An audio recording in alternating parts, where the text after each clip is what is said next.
Data types in Java. So data type variables के type, जो भी डेटा के टाइप होते हैं उसको डिफाइन करने के लिए हम डेटा टाइप यूज़ करते हैं। लाइक अलग अलग टाइप के डेटा हो सकते हैं, कोई इंटीजर हो सकता है, कोई फ्लोट वाला हो सकता है यानी पॉइंट वाला जिसमें डेसिमल पॉइंट लगता है, या फिर कोई कैरेक्टर हो सकता है। इन सबको हम डेटा टाइप्स में डिफाइन करते हैं। सो डेटा टाइप को आगे दो पार्ट्स में डिवाइड किया गया है। First is primitive and the second one is reference. सबसे पहले हम लोग प्रिमिटिव डेटा टाइप देखेंगे। प्रिमिटिव में सबसे पहले आता है bite. Represented an 8-bit signed integer, it can hold values between -128 to 127. सो इसमें 8 बिट होते हैं। 8 बिट मतलब इसमें 1 बाइट है। साइंड इंटीजर मतलब इसमें पॉजिटिव, नेगेटिव एंड ज़ीरो तीनों आता है।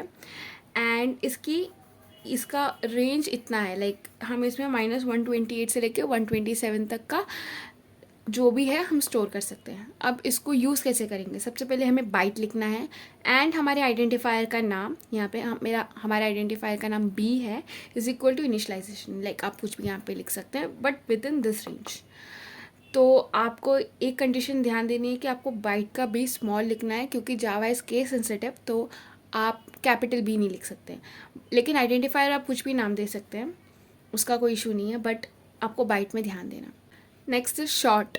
Represented and 16-bit signed integer. It has minus 32,768 to 32,767. So short इतना तक का वैल्यू होल्ड कर सकता है। 16 बिट मतलब 2 बाइट। एंड इसको इनिशलाइज ऐसे करेंगे, पहले शॉर्ट लिखना है, एस लिखना है या फिर जो भी हमारा आइडेंटिफायर का नाम है वो, एंड देन इसको इनिशलाइज कर देना है। अगेन शॉर्ट का एस कैपिटल नहीं होना चाहिए, एज इट इज़ होना चाहिए। एंड ये बाइट से थोड़ा ज़्यादा वैल्यू लेता है, बाकी दोनों सेम ही काम कर रहे हैं। Next is int. represented a 32-bit signed integer. It can hold values ranging from -2 to the power 31 to 2 to the power 31 minus 1. ये इतना तक का वैल्यू अपने में रख सकता है। एंड इंटीजर जो होता है उसमें 32 बिट होता है, यानी इसमें 4 बाइट होते हैं। साइन का मतलब again positive, negative and zero तीनों को होल्ड कर सकता है। एंड अगेन ये भी तीनों काम सेम ही करता है, बाइट और शॉर्ट जैसा। अगेन थोड़ा रेंज ज़्यादा होता है इसका। Okay, next is long. represented a 64-bit signed integer. It has wide range compared to int from -2 to the power 63 to 2 to the power 63 minus 1.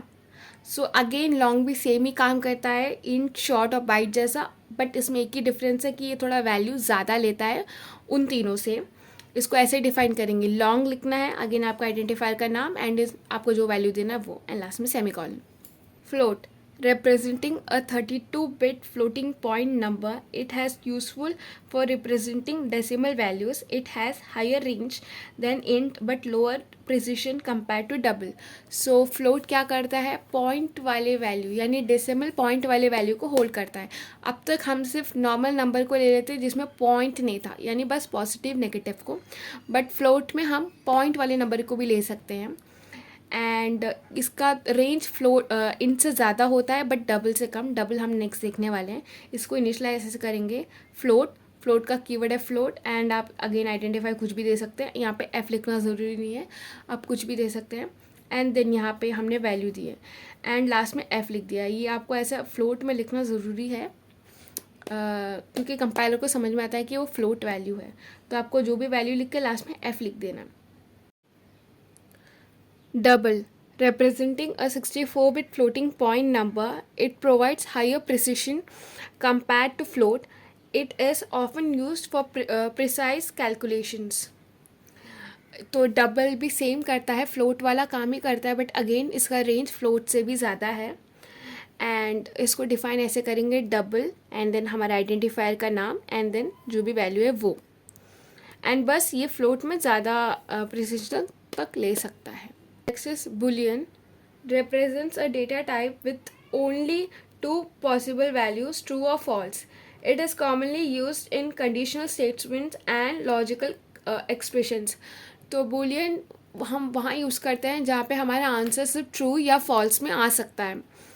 So just like अगर हमारा number, हम odd even वाला question कर रहे हैं तो या तो हमारा नंबर ऑड हो सकता है या इवन हो सकता है, like there is only 2 possible ways.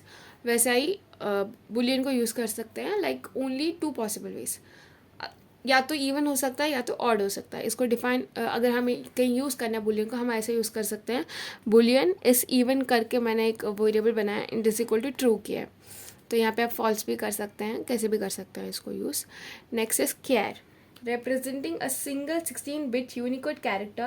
It can hold any Unicode character, allowing Java to support internationalization and Unicode character. तो सुन के डेफिनेशन थोड़ा डिफिकल्ट लग रहा होगा, बट कैरेक्टर कुछ नहीं करता। ए बी सी को इंडिविजुअली होल्ड करने के लिए हम कैरेक्टर यूज़ करते हैं। ओके, तो इसको डिफाइन ऐसे करेंगे, कैर और सी इज इक्वल टू ए। तो ए जब भी, या फिर हम यहाँ पे जो भी अल्फ़ाबेट लिखेंगे हमें उसको डबल कोट्स में लिखना है एंड सेमीकोलन। हमें यहाँ पे सिंगल सिंगल सिंगल अल्फ़ाबेट लिखना है, लाइक एक साथ हम नहीं लिख सकते। ओके, तो हमारे प्राइमरी टाइप में आते हैं byte, short, int, long, float, double, boolean, char. Okay, ये सारे हमारे प्रिमिटिव टाइप्स थे। नेक्स्ट हम पढ़ेंगे reference type. Reference data type, उसमें आता है object. In Java everything is a object except for the primitive data type. Objects are instance of class represent a reference to the memory location where the actual data is used. So reference हम data type अभी पढ़ रहे हैं, तो reference and primitive data types are different. Reference से मतलब है कि कोई क्लास है जिसको रेफरेंस किया जाता है या फिर जिसका ऑब्जेक्ट बना के यूज़ किया जाता है, बट प्रिमिटिव में ऐसा नहीं होता। प्रिमिटिव का कोई क्लास नहीं होता, वो डायरेक्टली जावा ने बनाया है जो जावा के हिसाब से यूज़ होगा। ओके, इसलिए primitive and reference are both different thing. And next is array. And array is the collection of element the same type. It allows you to store multiple values to a same data type in contiguous memory location. Array same type के data types को एक साथ रखता है, वो भी multiple, like कितनी भी टाइप के डेटा को सबको एक साथ रख सकते हैं। ओनली द कंडीशन है सबको सेम टाइप का ही होनी चाहिए, लाइक अगर इंटीजर है तो सारे इंटीजर होनी चाहिए, ऐसे टाइप के। आप सबको मिक्स नहीं कर सकते, लाइक कैरेक्टर को, इंटीजर को सब मिक्स करके आप एरे में नहीं लिख सकते। एरे में एक ही टाइप के होनी चाहिए, that is why we write contiguous memory location एक साथ।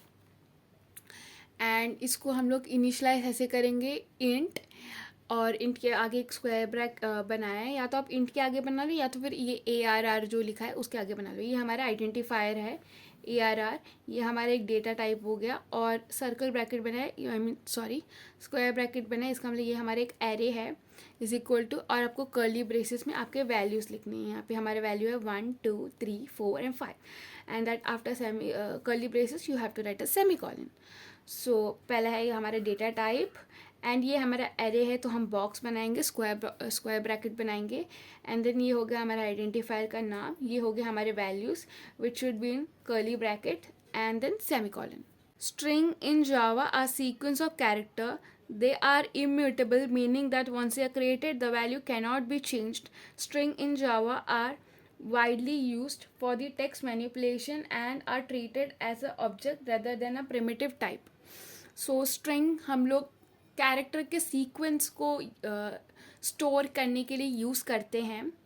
फॉर एग्जाम्पल, मैंने आपको कैरेक्टर में बताया था कि हम सिंगल अल्फ़ाबेट को यूज़ करेंगे या लेटर को यूज़ करेंगे, but in string we can use we can store a complete word, तो हमें कट करने की ज़रूरत नहीं पड़ती।